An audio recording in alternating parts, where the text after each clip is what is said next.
The womb which hosts us is the first school of communication, a place of listening and physical contact where we begin to familiarize ourselves with the outside world within a protected environment, with the reassuring sound of a mother's heartbeat. I remember when I was pregnant with my firstborn about 22 years ago, I really tried to make the baby feel love even if he or she wasn't born yet.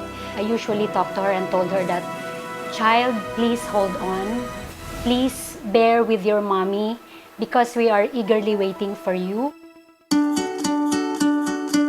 Even after we have come into the world, in some sense we are still in a womb, which is the family. A womb made up of various interrelated persons.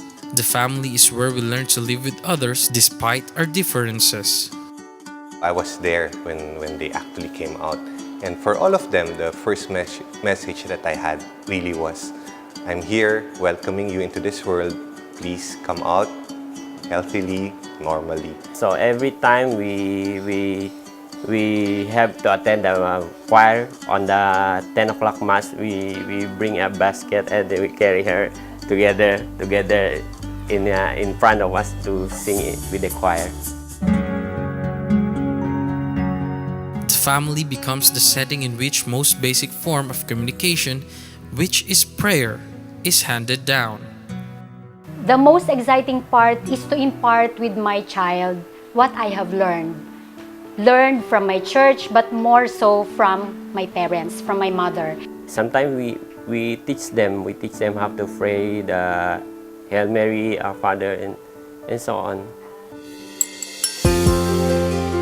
In the family, we learn to embrace and support one another, to discern the meaning of facial expressions and moments of silence, to laugh and cry together with people who did not choose one another, yet are so important to each other.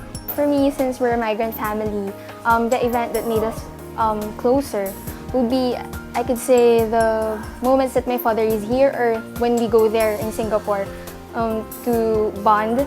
At least thrice a year, we get together. Probably when I have problems, I tell my sister or my parents, and then they can always help me with those problems, especially if it's serious problems or even simple problems. The family where we keep loving one another despite our limits and sins thus becomes a school of forgiveness. Forgiveness is itself a process of communication. Our children know we are not perfect parents. We commit many mistakes. We get angry, we say the wrong things. I'm sure we sometimes get on their nerves, we nag them too much. But at the end of the day, I think they know that we really try. We try to love them as best as we can.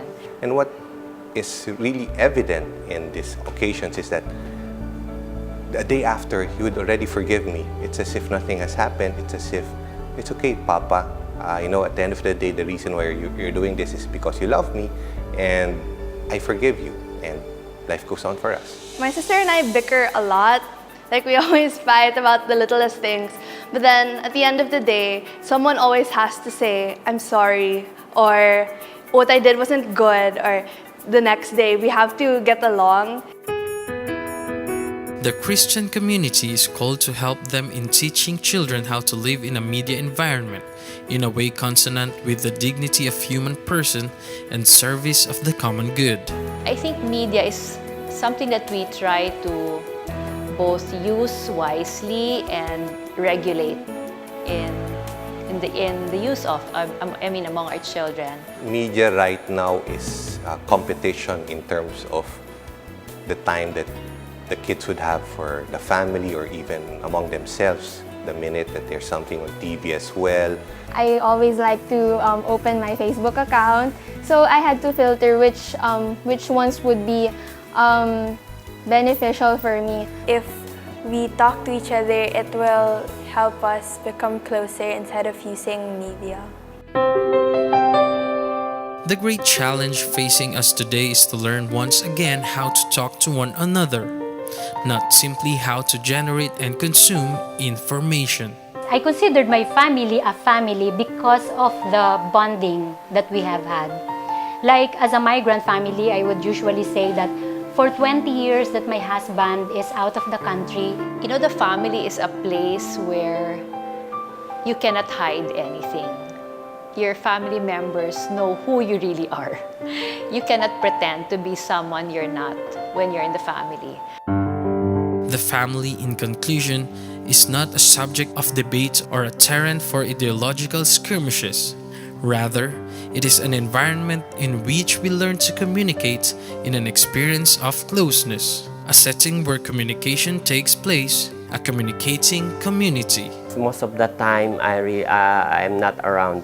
So I try as much as possible is to come here to Philippines at least 3 to 4 times in a year, so we can have a bonding time. We formulated our vision. It took a couple of years before we had it finalized, and generally at the end of the day, this is what we are as a family, and this is what we hope to do as a family, with the end of objective of eventually all of us going to heaven.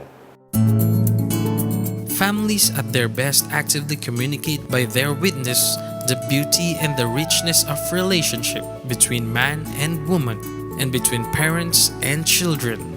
I think my family is a family that you can call because we care for each other.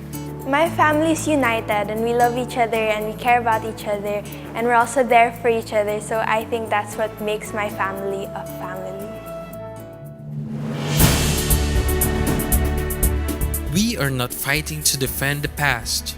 Rather, with patience and trust, we are working to build a better future for the world in which we live.